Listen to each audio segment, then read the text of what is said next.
What's up, world?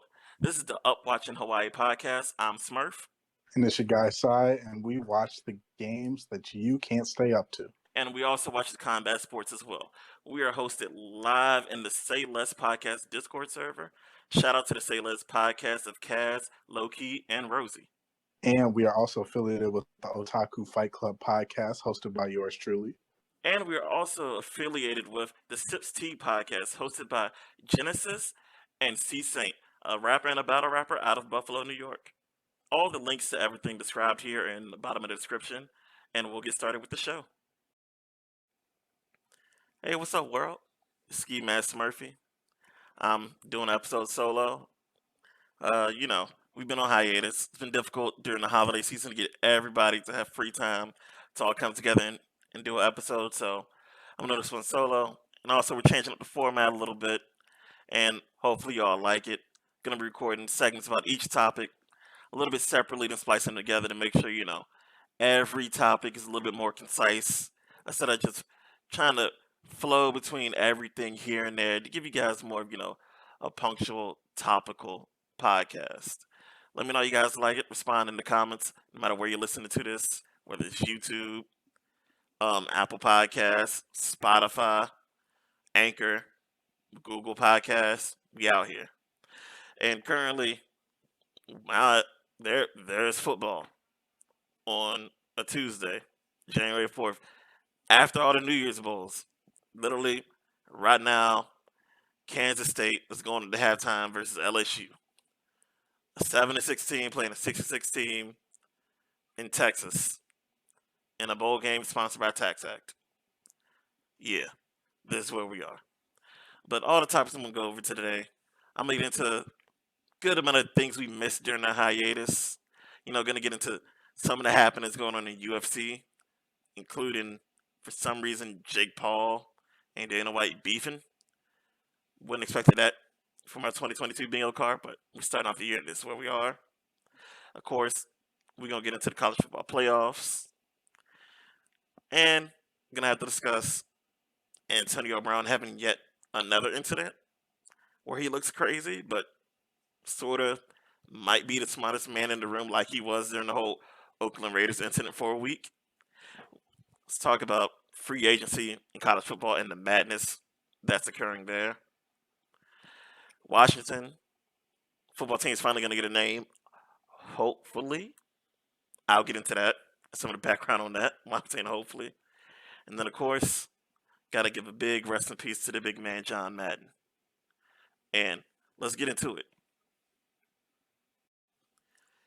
At 85 years old, this past week, we lost a one John Earl Madden.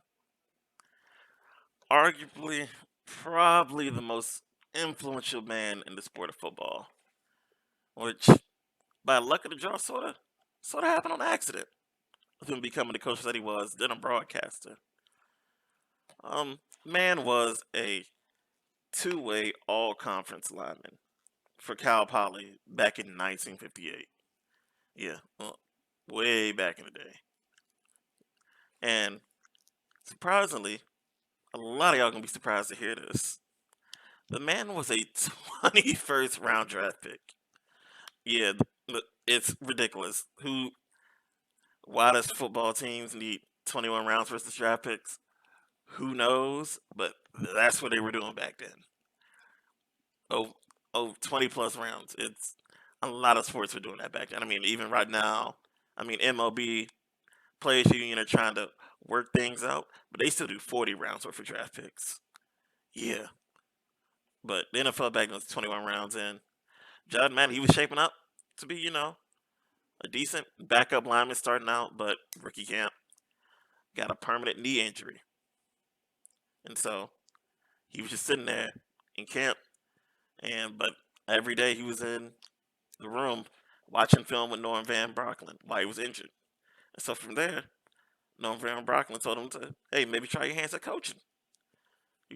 Norm was like, bro, you already got a teaching degree. That's surprising to find out about Madden, but sort of not surprising. And so from there, worked his way up, worked his way all the way up to being a linebacker coach for the Oakland Raiders, then the head coach of the Oakland Raiders. Then history was written. I mean, head coach of the Raiders for 10 seasons, only missed the playoffs twice. After his third season of coaching, had a whole ownership change, whole regime change, which normally means when things change at the top, things change at the bottom as well. But for some reason, Al Davis saw something in John Madden and said, "Hey, this is the guy who won't get a Super Bowl." And 4 seasons in a row, failing in the playoffs. Season 5, hey, Madden got that Super Bowl 11, baby. And Al Davis, as he said, just won, baby, and that's what it was about. I mean, that's more of a backstory who Madden is, but I think the one thing to talk about is like who Madden is to the generations down the line. I will get into the video game that I hate in a little bit, but for me coming up, I'm a little bit older, born in '92. So to me, John Madden was probably the greatest sports announcer ever. Like up there with the John Bucks of the world, the Jimmy Lennon Jr.'s. I mean, he even worked with Pat Summerall, Vin Scully. He worked with those other greats. And to me, he was far beyond them because the one thing John Madden did, which for better or worse, he turned the mystique of the head coach into the cult of the head coach. Because Madden was one of the few guys who understood football and explained it from the basic point, starting with the most important thing, which is your lineman on the trenches of offense and defense. He started there because before John Madden, nobody was talking about X's and O's starting with your lineman. John Madden was showing you, hey, this is the way this play works. This is. I remember the first time learning how a counter trade was supposed to work. I just thought, oh, the running back just is a very good runner and he just runs the play. But it's like, no, Madden was breaking it down step by step. Like, hey, here's what the offensive line is doing. Just seeing what the offensive line and D line are doing, he knows exactly what's happening behind the O line and behind the defensive line. That he doesn't even have to actually see what the rest of the play is happening. John Madden would call plays happening after just seeing what the O line and D line did in that first second, and know exactly where the quarterback's going with the ball on a pass play.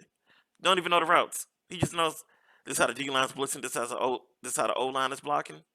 This is where it's going. And of course, that man was the king of using a telestrator.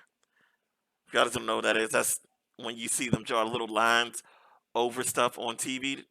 Back in the day, it was mostly just the yellow lines. See them draw on TV. That's a telestrator. John Madden was the king of doing that. And then also, he made it fun. Because he had jokes forever. Like, he even got one time had the graphics department drop a whole graphic of like a draft personality on a Gatorade cooler. I mean, one time he used a telestrator to roast Troy Aikman for the fact that Troy can't grow a beard. And that was that. And John Madden, he was extremely colorful, funny, also knew the game, explained the game, told you exactly how this play worked, made you have an appreciation for all the players besides the star players. Made you appreciate guys like Orlando Pace, these big old linemen who just took guys out and destroyed them.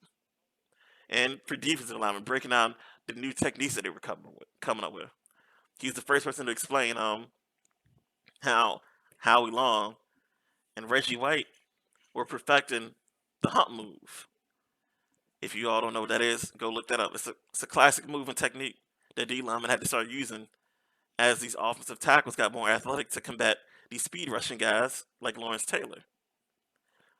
And then John Madden was the first guy to break down, hey, this is Dwight Freeney and Julius Peppers. Seeing these two guys coming out of college, they're going to be problems because they're innovating using a new spin move on the defensive line. And John Madden was explaining how, this defensive spin move is counterintuitive to every defensive teaching, as in, don't turn your back to the guy who's blocking you. because he's just gonna put you on the ground. And John Madden was playing and breaking that down. And then for me as a kid, from seeing him on TV, then going into what will ultimately be his legacy moving forward of the video games. He was in the video games in the early days until about the transition from PlayStation 2 to PlayStation 3 to that era. He was in all those PS2 games and everything before that. He gave the commentary. Instead of ask coach for help, it was literally ask Madden. And when you press ask Madden for a play, you would literally hear his voice come out of the game and tell you, hey, uh, it's third and short. The offensive line up in the I formation close. You should probably go out of this set, out of the 3-4. Make sure you got a blitz going because they're probably going to run the ball. And then you pick the play, and that play works just the way the man said it. It was something magical about it. And I mean, he also gave full input into the game to try to make each game more representative of football, each iteration, make it better. I mean, he's the whole reason we got the ProTac engine back when that happened.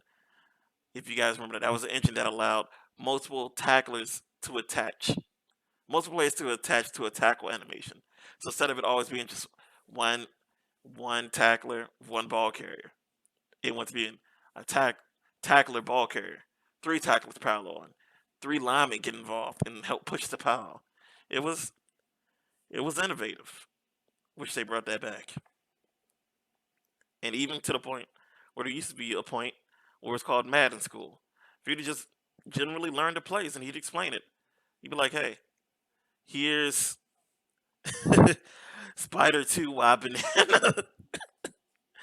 And he'd explain to you, all right, this is the first option. This is the first option here. This is who this play is actually supposed to go to. And the general setup of these plays.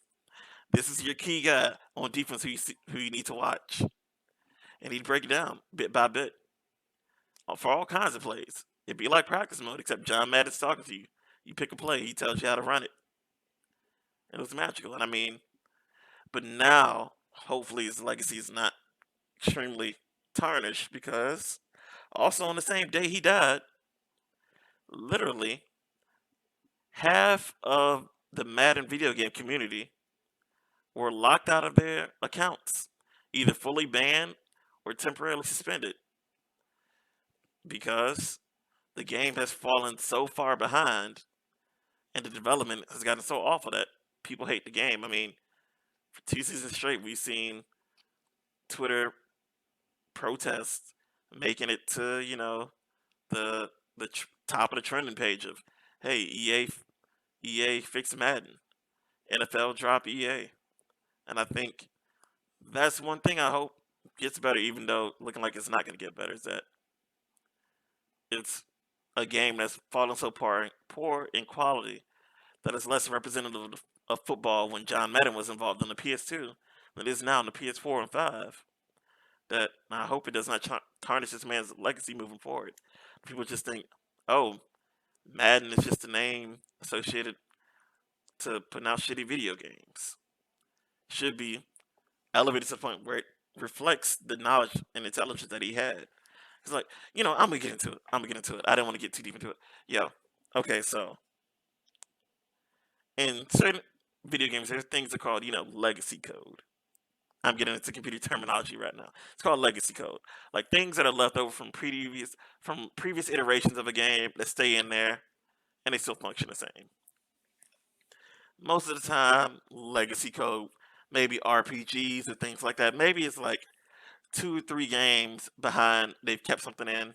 They eventually get rid of it. So, you're talking about something around a 5 to 6 year stretch of one piece of code or technology that's in a game that stays the same until it eventually gets updated and just completely redone or reworked over. Okay.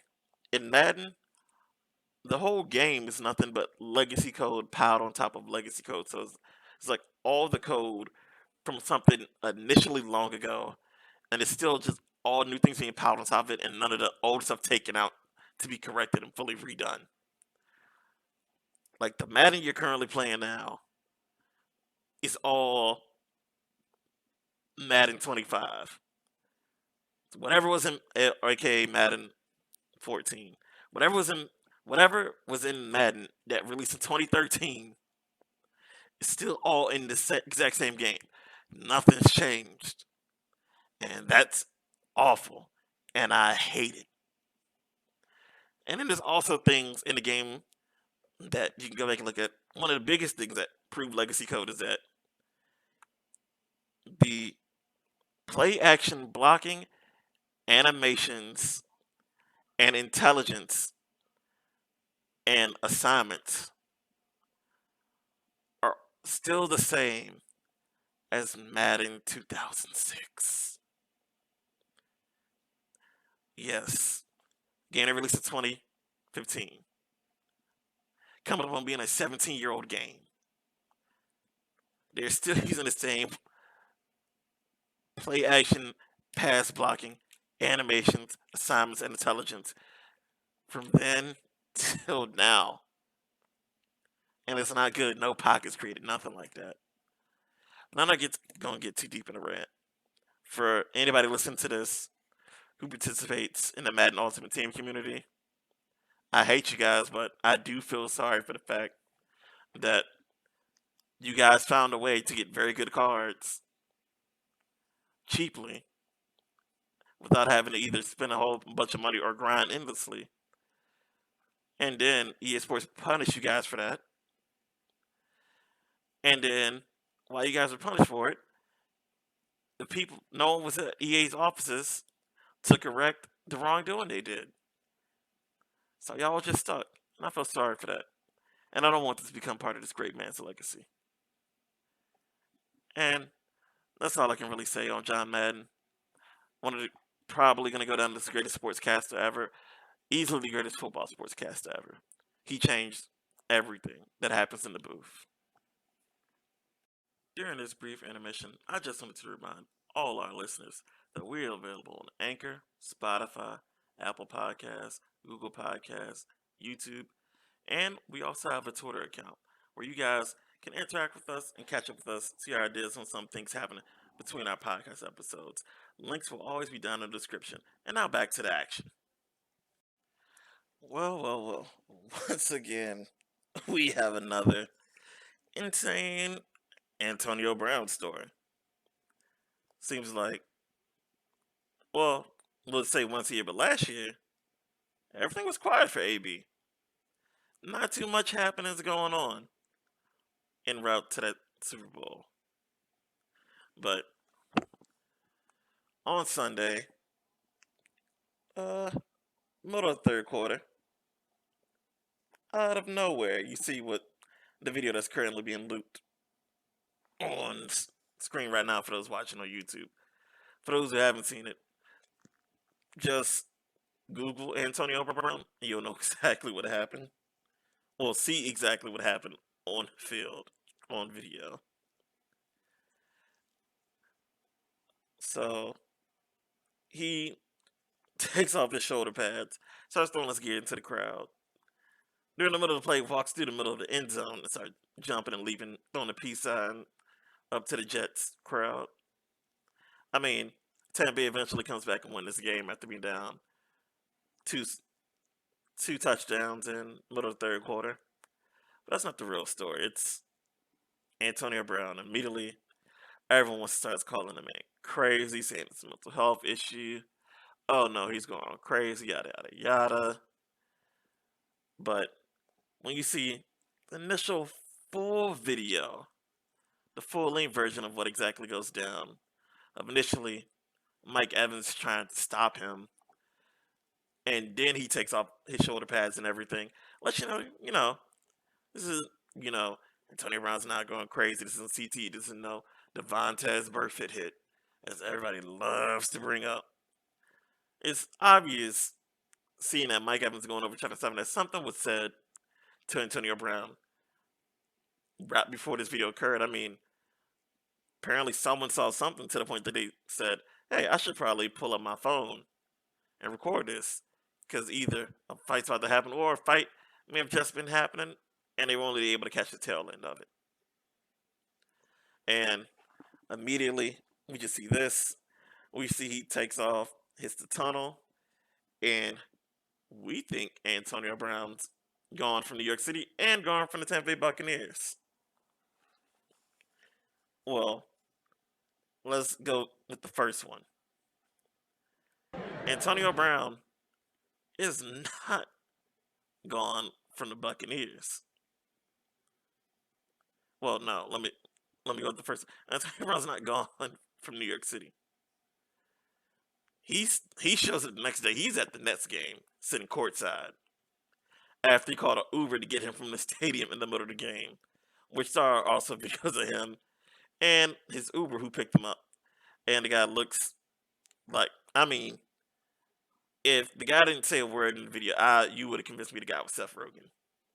Turns out it's not Seth Rogen. But it's as close as you can get to be Seth Rogen without being Seth Rogen. So he turns up at the next game the next day.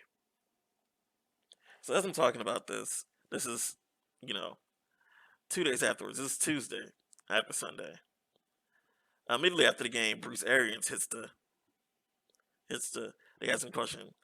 He makes it very. He's like, Antonio Brown's no longer a Buck. Let's not talk about Antonio. Let's talk about the guys who stayed here and played the whole game. Let's get back to that. And that was the end of it. And so, it's on Tuesday. Antonio Brown still has not been released or waived by the Tampa Bay Buccaneers. So, Bruce Arians told a clear lie. Starting out, man's still a Buccaneer. And then, more details come out, as everybody assumed would come out. But from everything we have, the story is that in the middle of the third quarter, Antonio Brown says to the coaching staff, hey, my ankle does not feel good enough for me to go. I don't feel good enough. I'm going to get it worked out a little bit more by the trainer and see how I feel after that. Then they tell him, no, go in. We don't care. Then he says, no, I don't think I'm good enough to go. Then a little bit of a back and forth. Then he is told to leave. To leave the whole team. Not, hey, give us your helmet. You're done for the game. He's told to leave. Like, he's told, hey, you're off the team. For refusing to go in while injured. There's a lot of mind over matter and stuff like that, but if anybody out there has ever had an ankle injury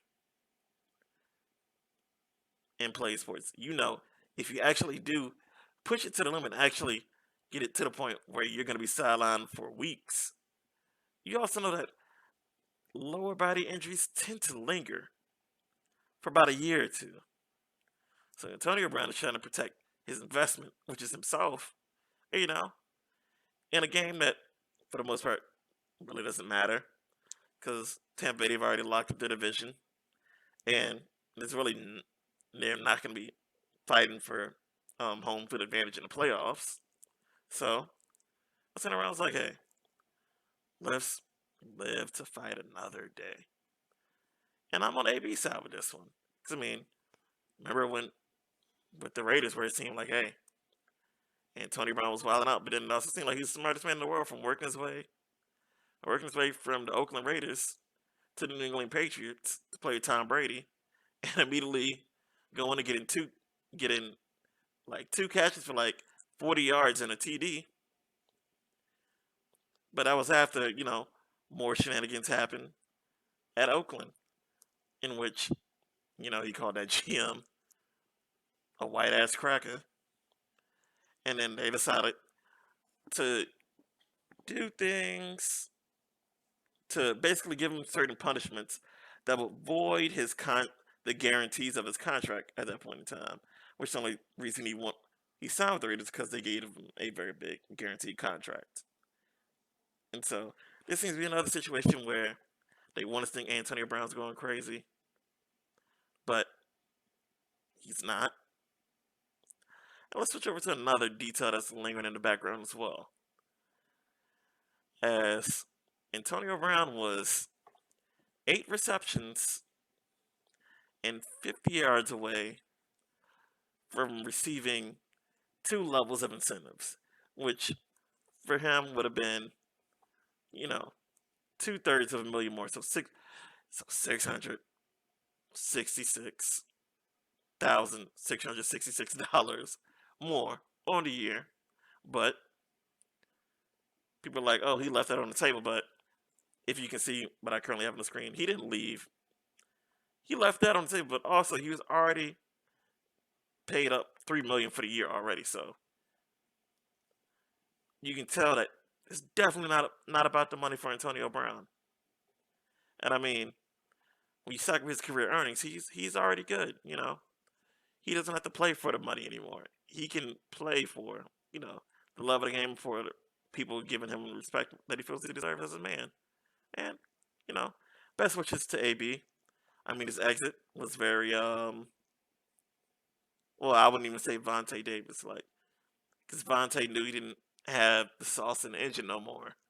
Quit at halftime, didn't really make a spectacle of it. We more so did. But hey, shout outs to AB. They said they was gonna cut him immediately after the game, and look, still out here thriving.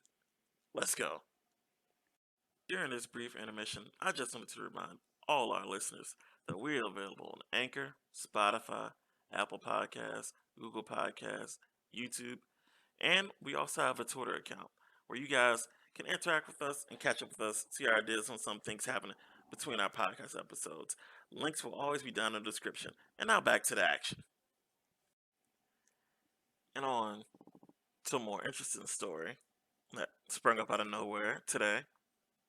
The Washington football team is announcing on Groundhog's Day possibly their new name, or maybe their 3 name finalists that they hope are finalists legally.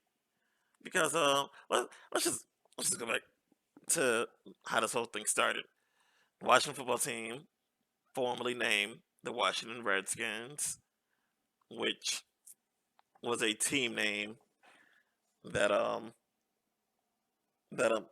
course racist, that of course Native American First Nations people were not too fond of.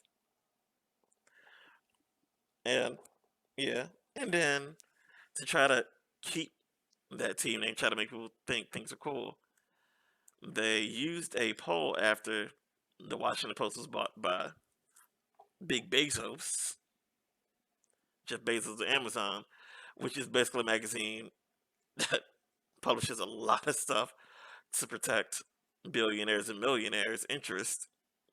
They posted a fake study conducted by a person at the news organization that basically said only 9% of Native American people are offended by the team name.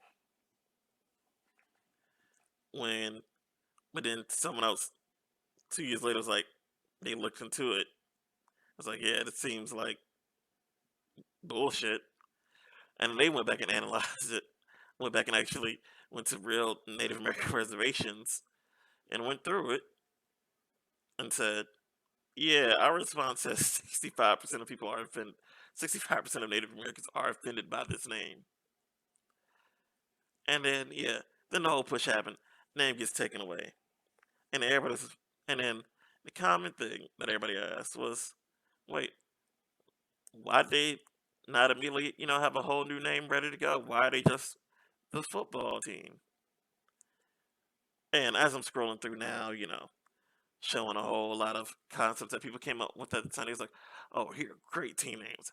You can go with this, you can go with that. I mean, the common one that came up was the Washington Vertels, which a lot of black people weren't feeling, in which their surviving Tuskegee Airmen weren't feeling.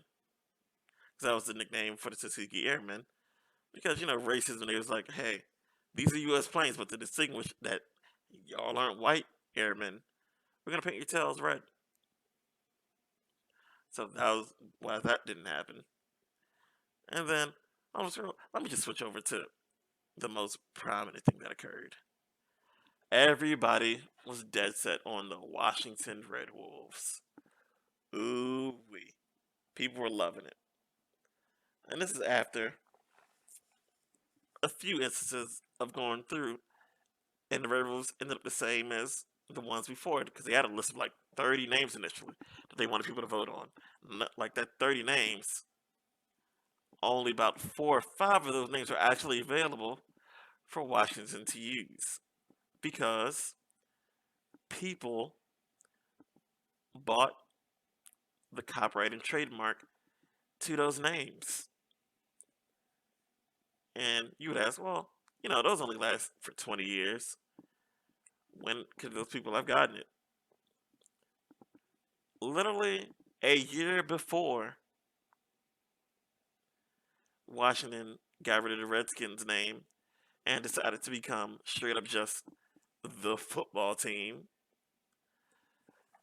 there was about 50 different copyrights and trademarks that they had already owned that expired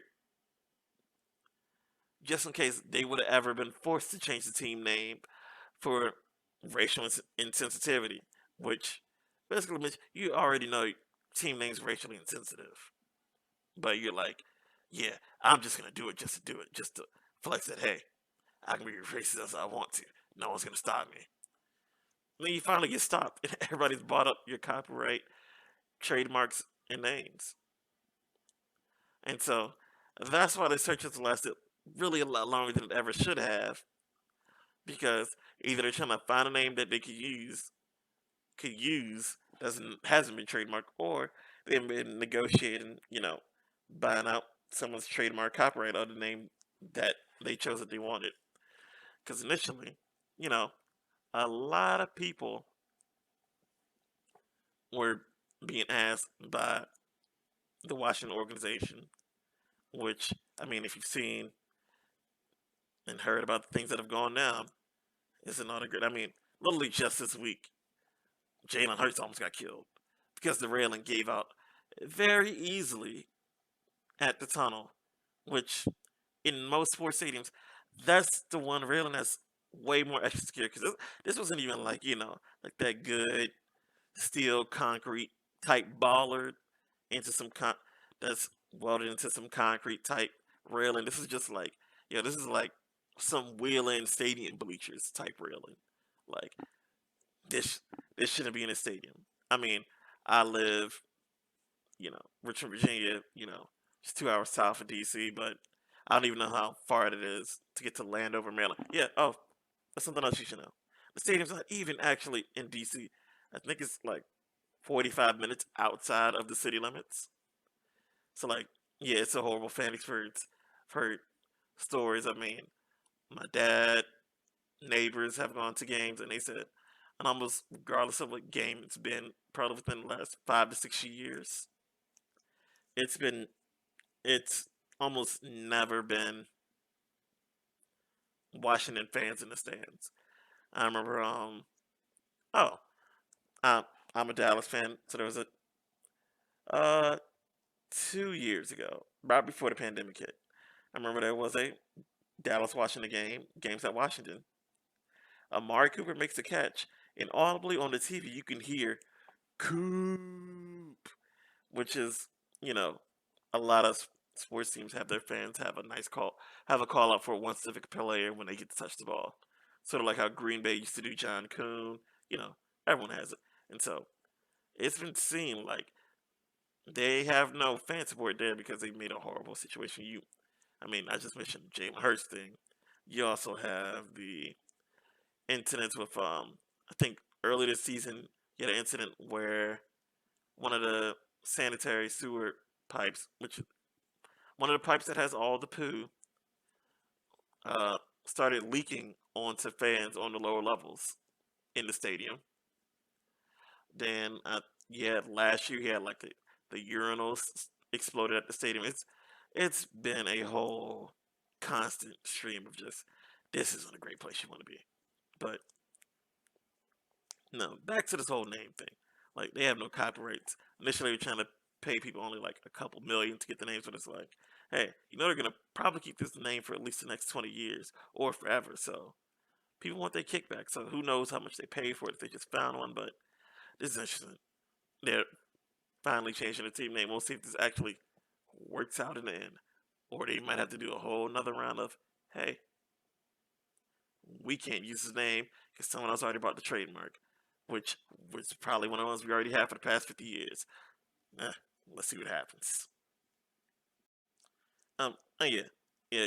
Just to reiterate what I was saying about the whole Red Wolves thing and how the names are being taken. Yeah, why the Wolves won't work?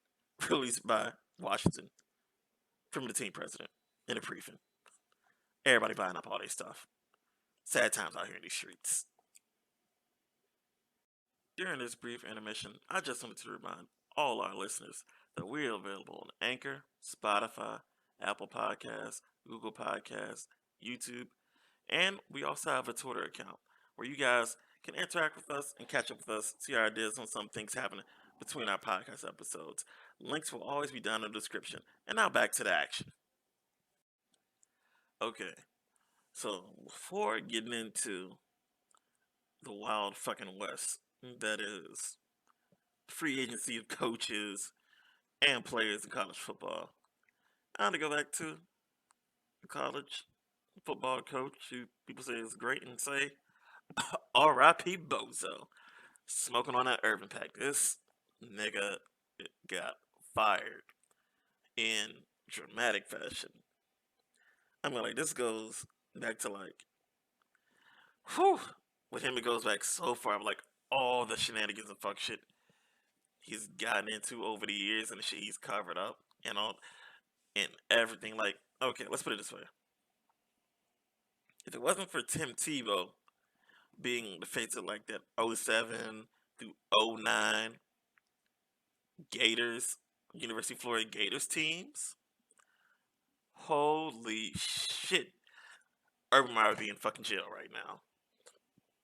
Cause, hey, big Michigan over here, baby, alum, graduate. They said Jimmy Harbaugh was, hating a little bit when he said, well, wherever Urban Meyer goes, after he leaves, there's always controversy. People thought he was hating, but let's start from back to front. When he left Ohio State, fuck shit happened that hit the fan. When he left University of Florida, fuck shit that happened hit the fan. When he left the University of Utah, the Utes shot them out, Mountain West. Shit hit the fan. I mean, they packed off now, but still Mountain West, baby. That's what love is. Shit hit the fan. Bowling, the University of Bowling Green. He coached there too. After he left, controversy happened and shit hit the fan.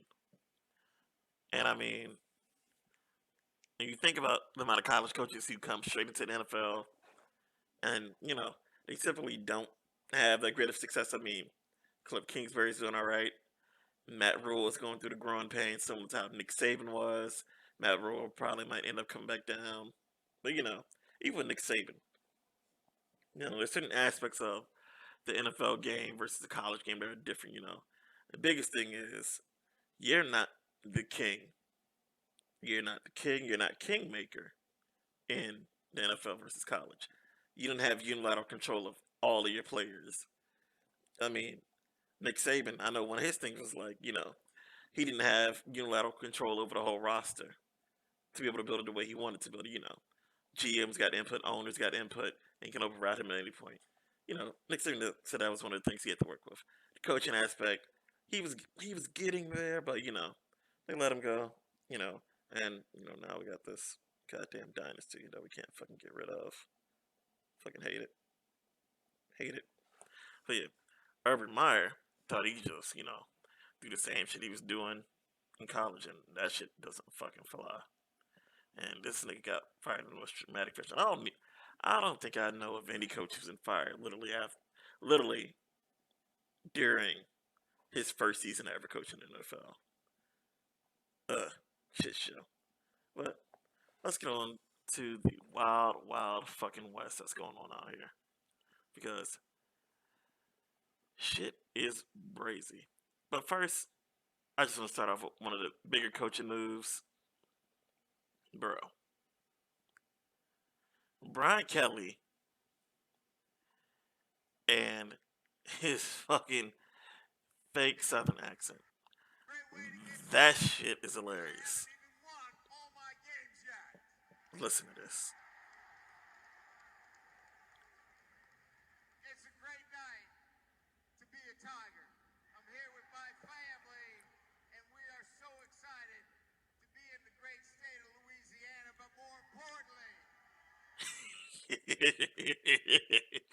He really trying to be Cajun. It's just one of the. It's just fucking hilarious to see. Like, bro, come on. You never sounded like that with the fighting Irish, and you do that. But yeah, that's one coaching move that shocked the world. But I mean, going from Notre Dame to the SEC, you just you're just putting yourself in trouble. Yeah, you built a great program there at Notre Dame. You were kingmaker. You get out a very good legacy. I mean, you barely missed out on making the playoffs this season. You know, Georgia would have been Georgia. You guys would have been in there, but hey, it is what it is. Now let's go to the next coaching move. Instead of someone going into the SEC, someone wiggled his way out of the SEC and is snatching up every fucking body in fucking Lincoln Riley. This man is he's flipping recruits better than niggas was flipping bricks on a wire. Like he is I don't know what he doing. I don't know what kind of shit, what kind of magic does he got. This man, if you think recruiting right now is a Wild Wild West, Lincoln Riley was like, hey, I'm going over here. Damn near every 4 and 5 star player in the country was like, well, bye bye Oklahoma. We going back to where it's all good. And I mean, Lincoln Riley, great football coach all around, but more importantly, he's been a quarterback guru, getting guys, let's see, Jalen Hurts, Baker Mayfield, Kyler Murray, very good line of quarterbacks he's led to being in the NFL, starring it. Well, starring, that's a little bit of a loose word to use there, but they're starting. They're starters. I will say that they are starters in the NFL. I'm not gonna say any more. I'm not gonna say any names of who might not be a starter next year, but I mean, if you watch the NFL, you know the vibes. But yeah, Lincoln Riley has turned heads. I mean, I have a little insider intel that I'm not gonna say where I got it from, but I know that I mean, it's already come out a little bit as well too. But I know with the whole Spencer Rattler, Caleb Williams situation, that back and forth of who's gonna be leader in the locker room, that sort of lost the favor of a good amount of players on the team. Whether or not they were for either guy was just sort of back and forth, not knowing what was going on and not being clear. A lot of players didn't feel that, so it left the perfect opportunity for him to be able to leave. Then his cornerback coach, who was still working for Oklahoma under OG Bob Stoops, shout out Bob Stoops for coming in. I mean, since Bob Stoops has retired, him, Bob Stoops, and Lincoln Riley have won the same amount of bowl games. Just saying. But that coach was recruiting for USC while still supposed to be working for Oklahoma. That was crazy. And yeah, this Wild West is getting even more wild because moving on to, I mean, still adjacent to Lincoln Riley, Caleb Williams announced he's answering the goddamn transfer portal and saying Oklahoma's still an option. But I mean, as soon as he entered, I mean, like, all eyes would immediately been like, hey, he's going to USC. But everything going on in the rumor mill and a lot of rumblings that are coming up to the surface is that, I mean, being that we're in the Wild West of this, Mike Mike Leach and well, Mike Leach just complaining because he's losing player control, but Lane Kiffin had a very good complaint from the standpoint of, hey, yeah, it's hard it's hard to build your team and stay stable because your guys leaving out of bowl games and leaving late in the season because in the transfer portal, you got coaches from the colleges coming over and promising players, hey, you come with us, you're gonna make this amount of money through NIL, yada yada yada, which is illegal. Which Lane Kiffin has also said that's illegal. The only thing you're legal allowed to tell players is like, here's what such and such athlete got in NIL deals, and then Lane Kiffin was like, and here's it relative to their on field performance. So you get, plot a little graph on it, like, Here's their own field performance the year before and the year of. This is how much they had going into the year. This is how much actually they got during the year relative to their performance.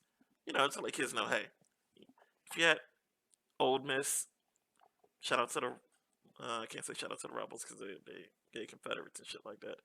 Can't say that, but shout out to the University of Mississippi. That didn't sound good coming out. Shout out Lane Kiffin and the wonderful program. The program that he coaches is not wonderful. Shout out to them down there in that place. And that, hey, yeah, this is what happens if you come here. This is the potential. This is the potential. These are the numbers that are just regularly available. The thing with Caleb Williams is that the rumblings that are coming up is basically every SEC team, not named goddamn Alabama, is offering him money in the range of $1 to $3 million to come QB for them. That's just out there. That's what it seems like. People are trying to buy Caleb Williams, and it's really one of the worst kept secrets in college sports. That hey, there's been under the table deals paying these players, but now because they can do it on Front Street in different ways. The money's a lot bigger than it was. Based off the situation that happened with Cam Newton, you run the numbers and compare it to inflation for things that were going on. If you watch the Pony Excess documentary, 30 for 30, about you got Eric Dickerson and the SMU and how they got the death penalty. Basically, just for inflation, the going rate for a quarterback or running back who would have changed the course of your program would have been around $250,000 to buy that player.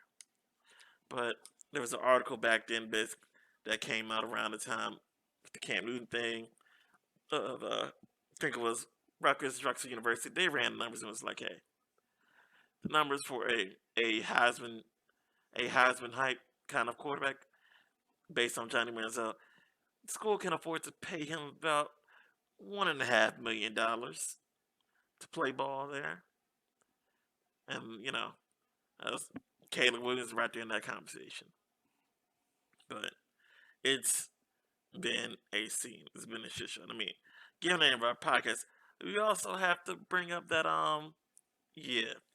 University of Hawaii kids had a falling out with the head coach. I haven't looked at the numbers recently, but like 2 weeks ago, basically about 20-25 players from the University of Hawaii football program put their names into the transfer portal, including 9 starters. That lets you know, hey, things aren't going the way they're intended to at that program, and that was just a large number. That was a shocker. You expect kids to leave, but god damn, 9 starters, 9 guys who could come back and play, and they was like, nah, we out. We ain't trying to sit on the beach. It's nice and wonderful over here, but this ain't it. This ain't the vibe. But also speaking on the transfer portal and big deals being spread about, got major rumors that happened because someone by the name of Coach Prime was able to do the unheard of. Formerly number one ranked recruit on ESPN recruiting, but ranked number one everywhere else. Max Preps, 24/7 Sports Rivals, 5-star quarterback Travis Hunter. Deion Sanders gets him to come play for Jackson State University. Outside of the HBU aspect, which I will get to, this is the first time of any note with all the sites since they've been contracted, since ESPN since 2006, 24/7 Sports, so they go back. Rivals, as deep as they go back. Who else can I think of? 24/7 Sports, as far as they go back. All these big recruiting tracking websites and publications, because Rivals was a newspaper newspaper/magazine for a long time as well too. For Yahoo bought them. They go back and track. This is the first time a 5-star recruit has been recruited to play for a non-FBS or Division One single A school. First time in history, someone's been able, a player has been pulled straight out of high school. I mean, you've had the 5-star guys, fuck up a little bit, then get sent back and have to go down and play at the lower levels. This is the first time straight out of high school, straight recruited straight out of high school, 5-star. Didn't play quote unquote big time football, and then that's just a testament to Deion Sanders and his capabilities and what he's been able to do. Because originally, remember, Deion Sanders, he wanted to coach at Florida State. He wanted the head coaching job. They didn't get that to him, so he went to Jackson State. And I think was a very good decision for him, it turns out. And I mean, look at the program he's building. And then I'm getting to the HBCU aspect of it. He's building up the HBCUs. HBCU football to back what it used to be. I'm not gonna get into conspiracy theories and talk about how there was a push to actually get rid of HBCU football in a way, because that's where a lot of the talent was coming out of. But I'll get to that later. But he's building back up HBCUs to the national recognition of what they used to be.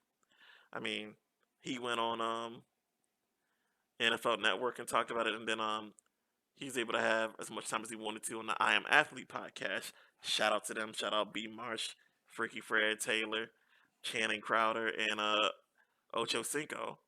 He's able to go on there and talk about how 2 years straight there wasn't a single player drafted out of HBCU. Within history, normally there's 1 or 2 guys down the list, but he's like multiple seasons in a row for like too many seasons out of like the past decade.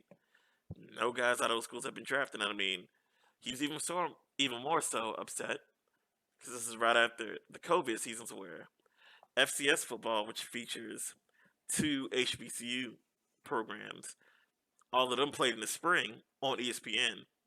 So they had primetime TV and availability easily to be seen at any time.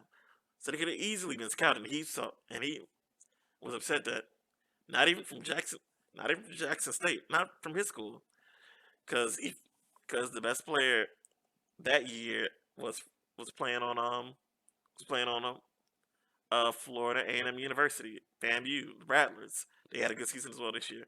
Was playing on their roster and didn't get any draft scouting, and he's upset by that, which this year has led to the creation of the HBCU Legacy Bowl, similar to the other what are called Shrine Games, similar to the East West Bowl, the North South Bowl, and the Senior Bowl, where NFL scouts can come in and get hands-on work, and get to look at these guys who they might want to draft. Get time and experience to talk to these guys, pick their brains, see how they can pick up NFL concepts and things like that.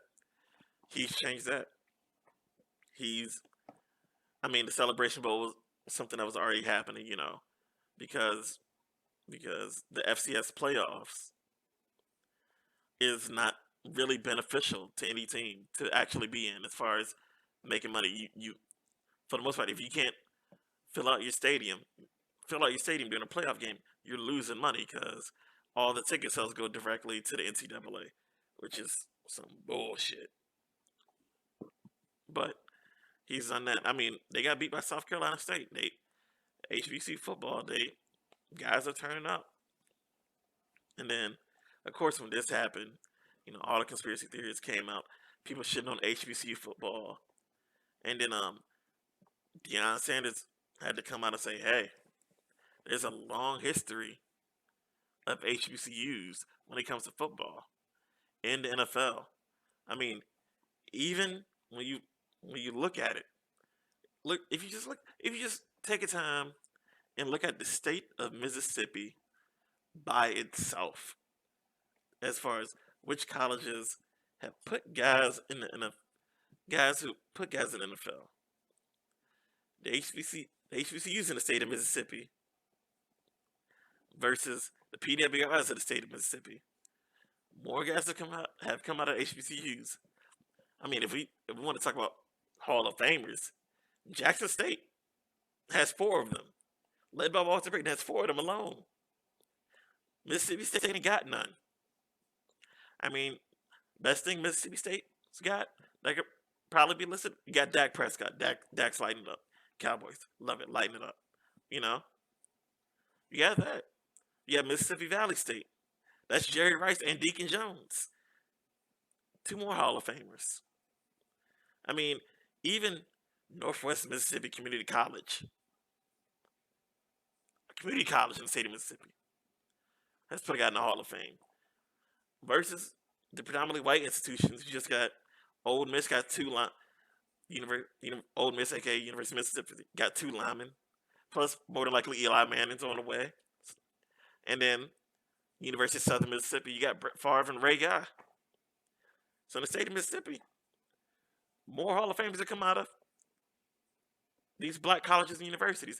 Also just throw in Alcorn State. Steve McNair came out of there, won an MVP. Southern Michigan got Brett Favre. Who's he throwing to? Straight out of Alcorn State, Donald Driver.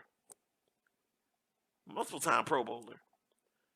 HBCUs had a long history in contributing to the NFL and contributing to the black community and America as a whole. And it's just messed up that people attempt to tear it down because it has such a long history, and then things happen and were put in place in an attempt to erase that. I mean, you see that right there. Doug Williams, Grambling State, probably, you know, for the long time seen as the pinnacle of black college football under the direction of Eddie Robinson. I mean, the Coach of the Year award is named after him. That was the record that Joe Paterno broke before, you know, they took the wins from Joe Paterno because Joe Paterno had some things. Well, he didn't have some things going on. Jerry Sandusky had some things going on. Joe Paterno was like, we don't need the university stuff. That's neither here nor there. But the amount of people shitting on HBCUs is something that hurt my heart deeply. As you know, I graduated from the University of Michigan, but before that, I was in a degree program. I started out at Morehouse College, so I have the HBCU experience. I know the kind of culture that it holds within the black community as a whole, and the things that is given the black community, and how it started out. It was a place for the black community to get educated because we didn't have that opportunity. I mean, I went to Morehouse College. I currently live downtown Richmond, Virginia, right near Virginia Commonwealth University, and I can walk to Virginia Union University, which is also HBCU, which was a place like Morehouse College that was started purely just to teach slaves how to read. It was one of our only paths to get any kind of education, any kind of vocational training. Literally just to learn how to read. And things I saw on the internet, hopefully no one who listens to this podcast is one of those people who's doing that, were just horrible to see. Because HBCUs have contributed so much to this country and to football as a whole, and just overall greatness allowed out here, that I just want people to appreciate it more. And, you know, we're going to make the MEAC and the SWAC the 2 prime divisions of the FCS. It's a takeover, baby. We got one. We're going to get some more. I mean, Deion did just recently get a 4-star recruit who was at the University of South Carolina who had some issues and wasn't getting playing time. He's bringing him down, going to get him under his tutelage. Hey, keep it rolling. Keep it rocking and shocking, baby. And, yeah, that's that on that. But remember, respect these HBCUs. And also, it's still a fucking minefield out there. Who knows what else could happen? Who knows? It's goddamn. Even Jim Harbaugh, they're saying he about to go back to the NFL. I don't know what the fuck's gonna happen out here, man. It's the Wild West of college football recruiting. It's free agency, purely all around. During this brief intermission, I just wanted to remind all our listeners that we're available on Anchor, Spotify, Apple Podcasts, Google Podcasts, YouTube, and we also have a Twitter account where you guys can interact with us and catch up with us, see our ideas on some things happening between our podcast episodes. Links will always be down in the description. And now back to the action. All right. Well, now the national championship game is set between Georgia and Bama, two SEC teams, unfortunately. But let's talk about how we got here. Let's first start with the fact that it was Bama beat Georgia in the SEC championship game to jump from being ranked number 4 to being ranked number 1. Michigan put off an impressive run of a season that also included a very close loss to them goddamn motherfucking Spartans. But also beat Ohio State, beat Penn State, beat Iowa in the Big Ten championship game, booked our ticket. And Georgia ran through everyone who they played. They really didn't play anybody, let's be honest. But impressive team nonetheless. I mean, they didn't play Clemson to start the season, but Clemson wasn't who everybody thought they were. That became very apparent. But this Georgia team played very well. They lost to Bama in the SEC championship game. And then the surprise member, Cincinnati. We waited a long time for this, man. I've been a Boise State fan since I was little, the BCS Buster days. Been a long time for one of these small teams to get their shot, get an opportunity. The one thing I didn't like was, all these college football analysts gaslighting us. Basically, goddamn saying, oh yeah, Cincinnati got here, they deserved it. The committee was always going to give it to them.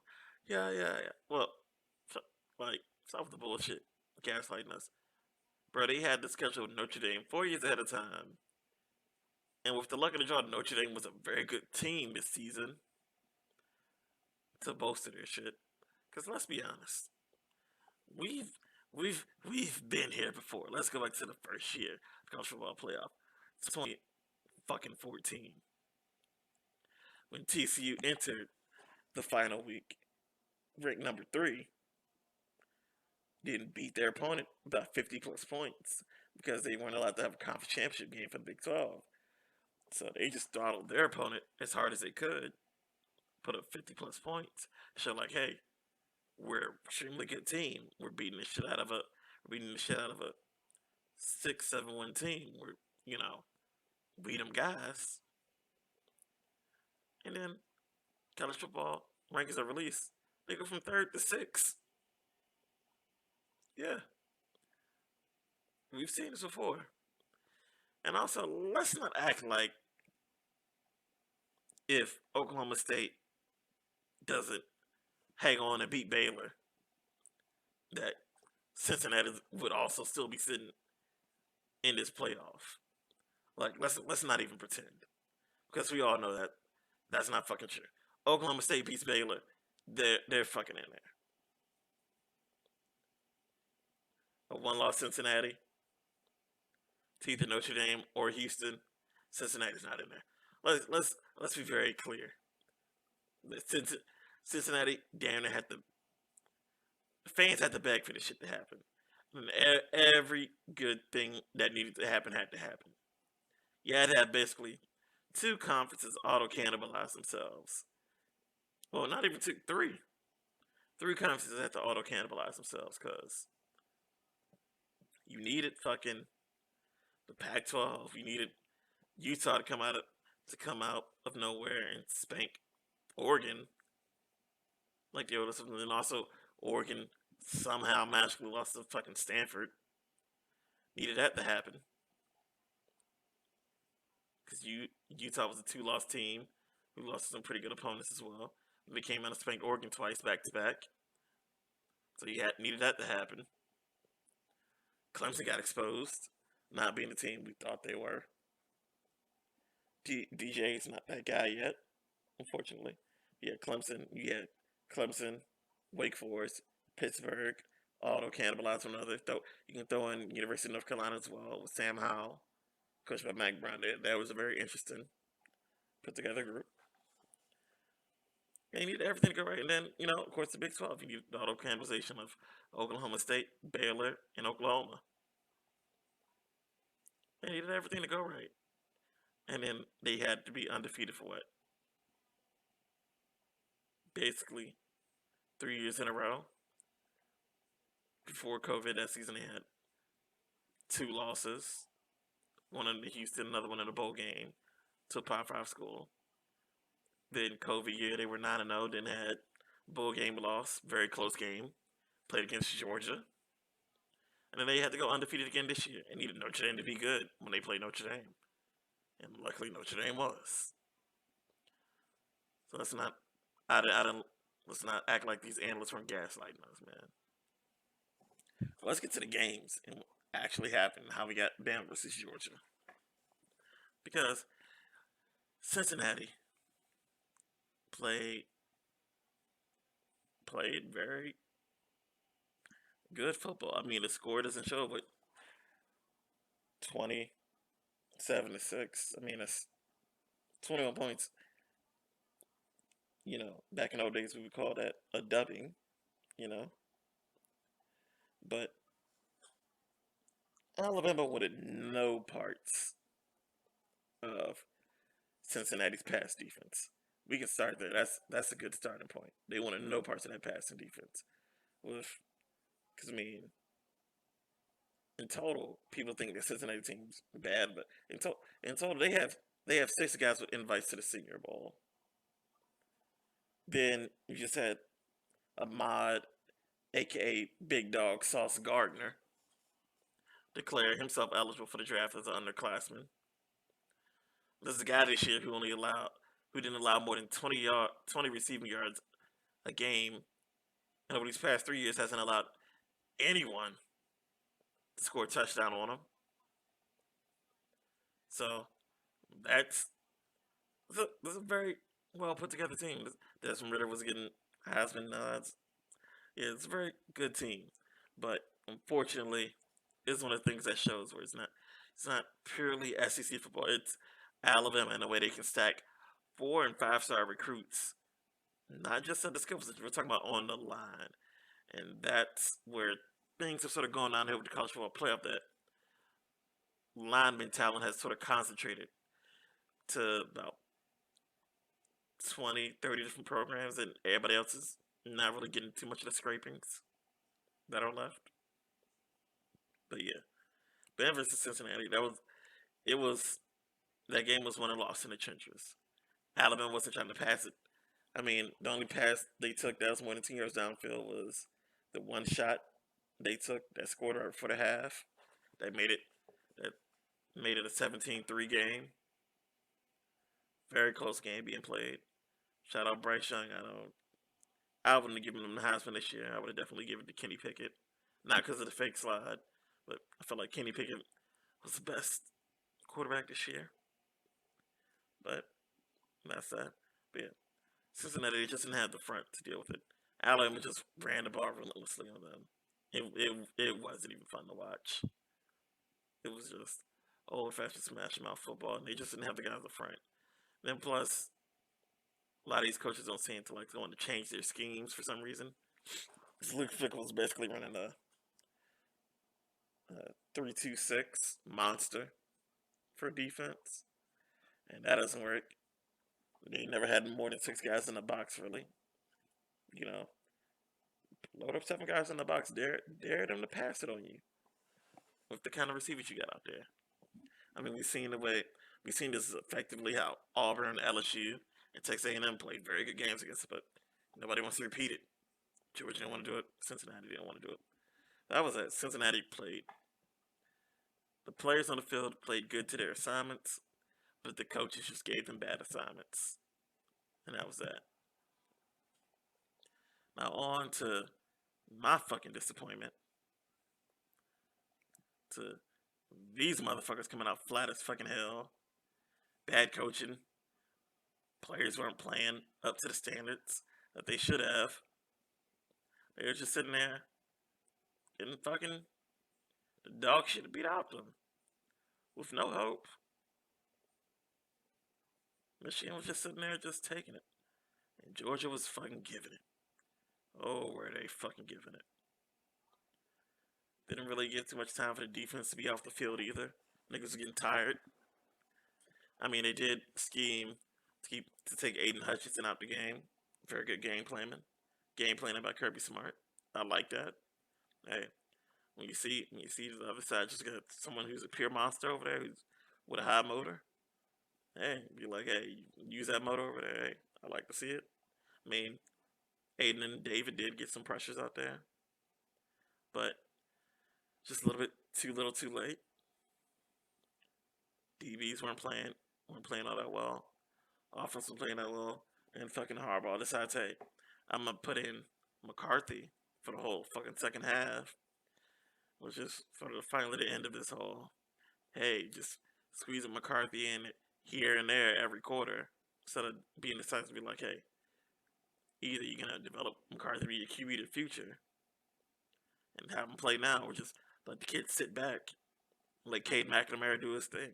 We don't need the uncertainty, but hey, Harbaugh's gonna Harbaugh, but he's also looking at moving on to the NFL now. So who knows if this season is a one-off for us, if we'll be able to reproduce this next year, or if we'll even be able to reproduce this with Harbaugh gone.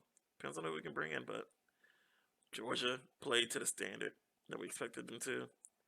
Michigan sort of played to the expanded standard I expected them to. Big letdown. But if Georgia can do this, they can beat Bama in this championship game. Because, ooh-wee, they gonna need it. But I think looking at the college playoff, there's one thing that really needs to happen over this whole course. Watching some of the New Year's Six as well.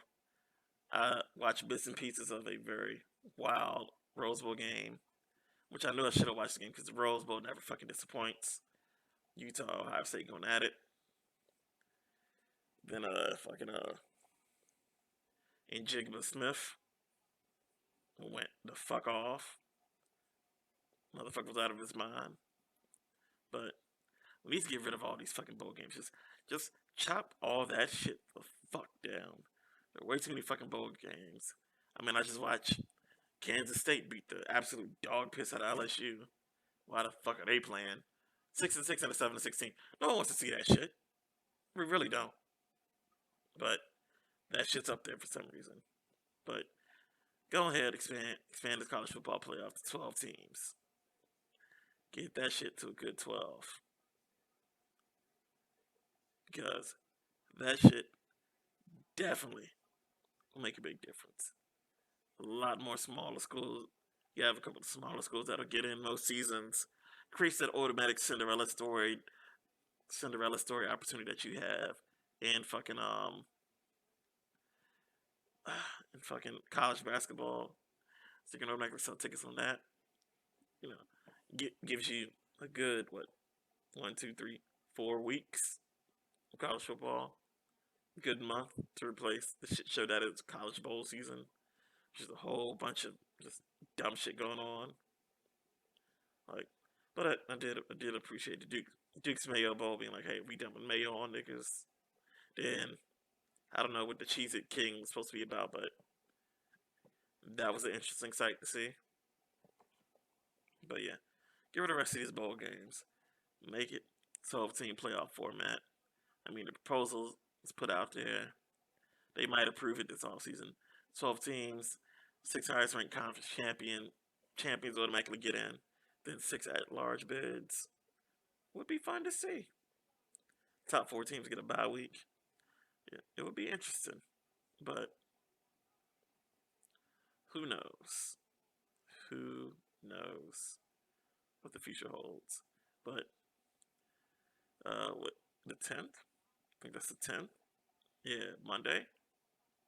Game's gonna get played for the national championship. We gonna see we gonna see what's gonna happen. It'll be fun to watch. See if Georgia can redeem themselves. If Bama's just gonna throttle them through the air again. We'll see. During this brief intermission, I just wanted to remind all our listeners that we are available on Anchor, Spotify, Apple Podcasts, Google Podcasts, YouTube, and we also have a Twitter account where you guys can interact with us and catch up with us, see our ideas on some things happening between our podcast episodes. Links will always be down in the description. And now back to the action. Alright, I'm going to finish this off. Wanted to go over some things happening in the world of combat sports to end this shit off. Okay. Let's start off. Some big things that happened that we also missed during this time. Alright. Somehow 39-year-old Clay Guida comes out of like, I don't know, I feel like shit. 5-6 years of goddamn retirement. Gets his ass beat this whole first round and somehow ends up with a fucking KO. Didn't see that shit coming. The biggest one I don't think anyone saw coming. Juliana Pena shocks the fucking MMA fighting world and stops Amanda Nunes. Just a whole round of just connecting, hitting her, trading, going, standing toe to toe, like it's a fucking bare knuckle fighting championship type style, toeing the line and shit. Then, not even a full rear naked choke, just brute force, whole arm, no hooks in, no body position, no leg hooks, nothing. Just pure arm choking after she gets her down. Shocks the whole world. Then also shocking the world, Kambosos Jr. He gets in an all-out brawl with Teofimo Lopez. Takes that man's belts. Very good fight. If you didn't get to see it, go back and watch it. They were at it. And also, another good fight. I mean, we already did a podcast on it when it happened, but go back and watch Terence Crawford versus Sean Porter. Another good brawling boxing match. But also they found out during the fight. Well, it happened during the fight, but they found out after the fight. Teofimo Lopez could actually fucking died. He's had asthma his whole life since he was like 6. So sometimes he has weird breathing irregularities as people with asthma are prone to having. But what he didn't know was that what actually had happened is that he had a slight allergic reaction to something that he'd ate or somehow inhaled, and it caused throat soreness, and that throat soreness caused about a half centimeter to a whole centimeter cut to open up inside his esophagus. And so when he was breathing in air, basically was creating a pocket of air surrounding the outside of his lungs, surrounding that membrane. So during that course of the fight, literally every breath he was taking was actually choking himself to death slowly. And that, because the pressure that builds up from that air, physics, if Kambosos Jr. hit him in the right spot with the right amount of force, could have caused his whole lungs to collapse immediately. Could have possibly died during the ring. Somehow this man did.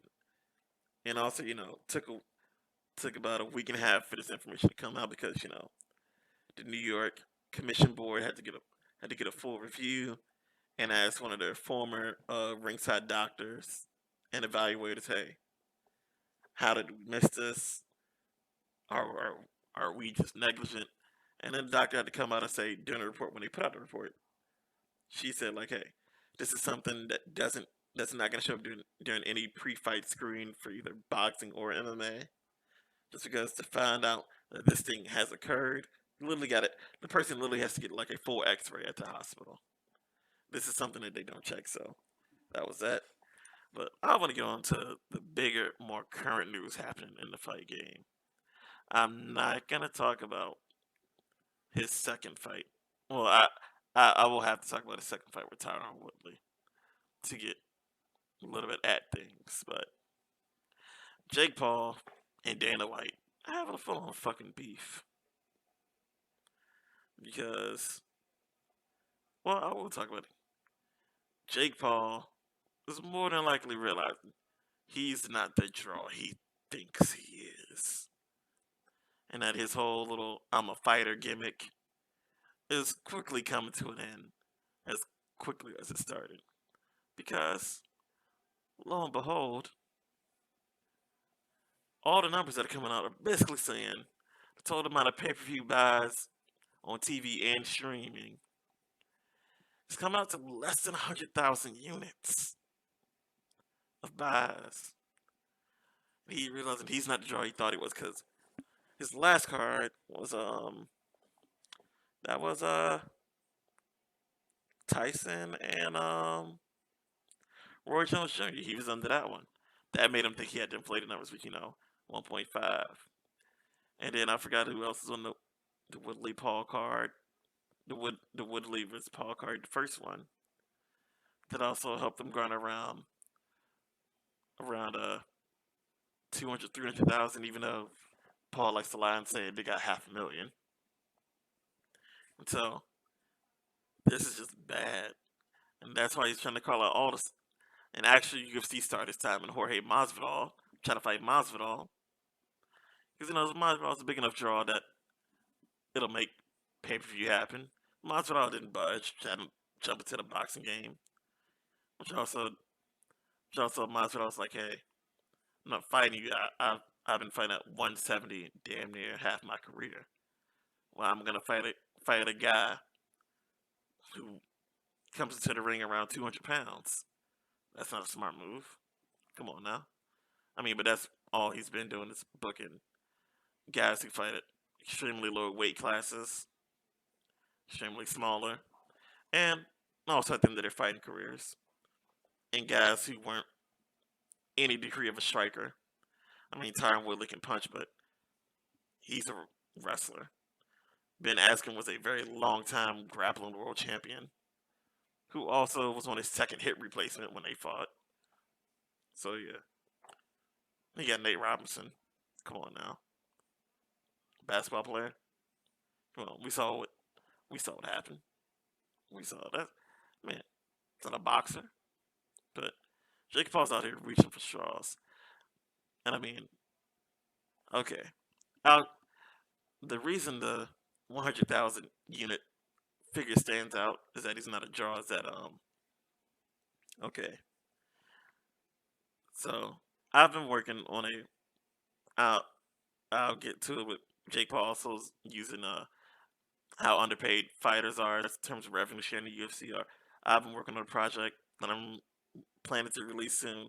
Put together, compiling all the data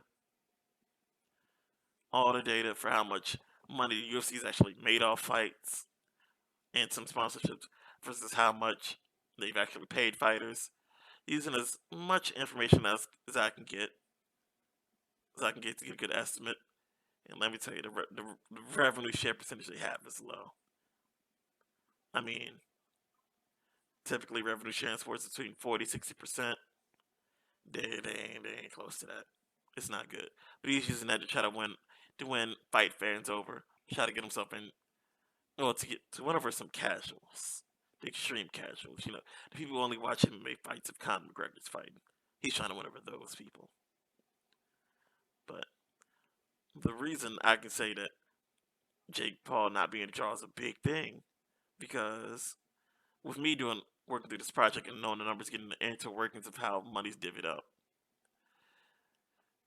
basically making under 100,000 numbers that are coming out very close to the estimates, putting it around that after pay-per-view values, the money is split between TV providers and the promoter/TV channel, which in this the same person is Showtime. That Showtime ended up getting about 3 to possibly 4.5 million.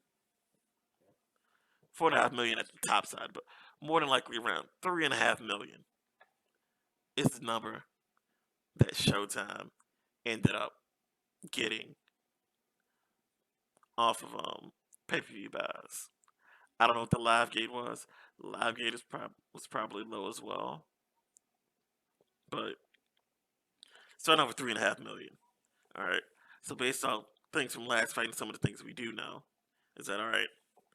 Jake Paul was paid at least a guaranteed million, so the 3.5 million is now cut down.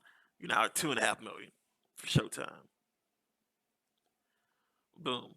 Tyron Woodley, like last time, was guaranteed at least 500,000. He's probably guaranteed at least 500,000 again this time. So boom.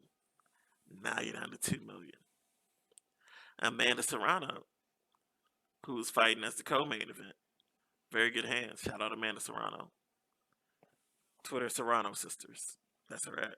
Check her out. She was a guaranteed purse of $250,000.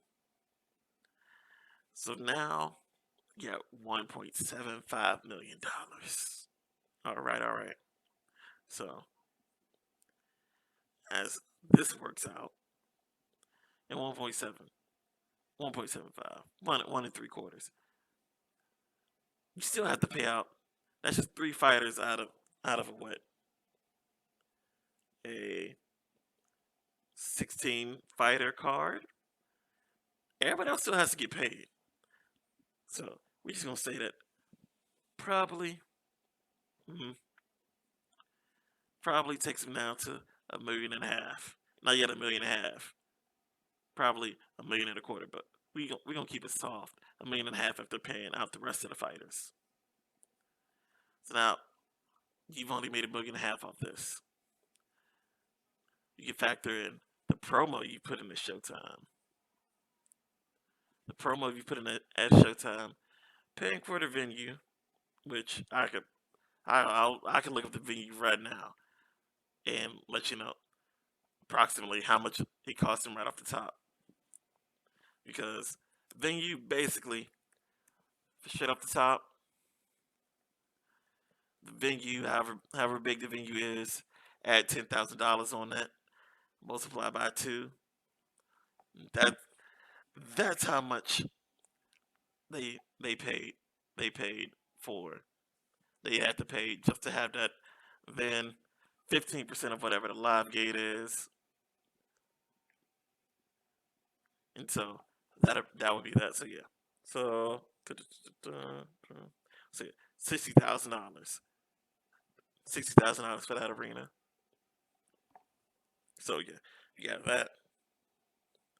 Then 15% of whatever the live gate was, which if this arena was probably predicting, oh, this is gonna be a smallly attended event, they probably went, hey, let's not even do live gate. Let's just do hey, we want a percentage of your pay-per-view buys. Which boom, that's coming to that as well. So boom. Yeah. And then paying for promotion. That's probably at least $100,000 for the physical promo stuff you got to put up around the city to get people to come out. That's $100,000.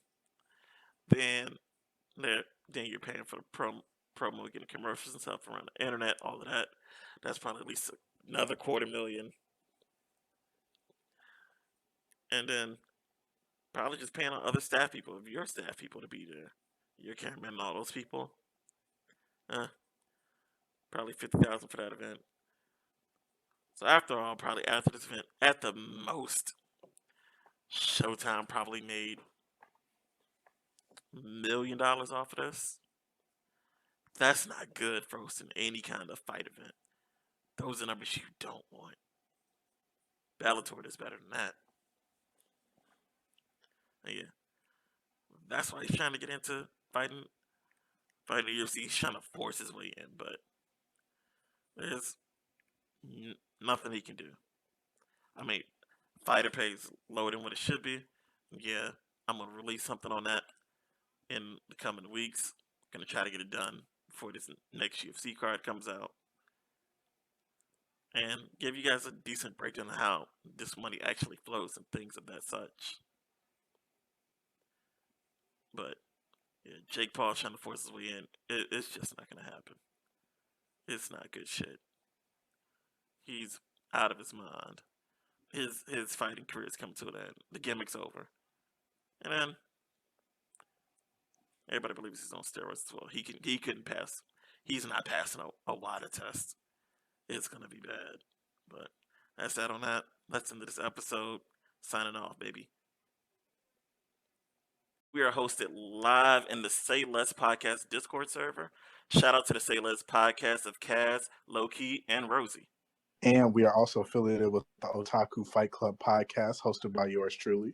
And we are also affiliated with the Sips Tea podcast, hosted by Genesis and C Saint, a rapper and a battle rapper out of Buffalo, New York. All the links to everything described here in the bottom of the description.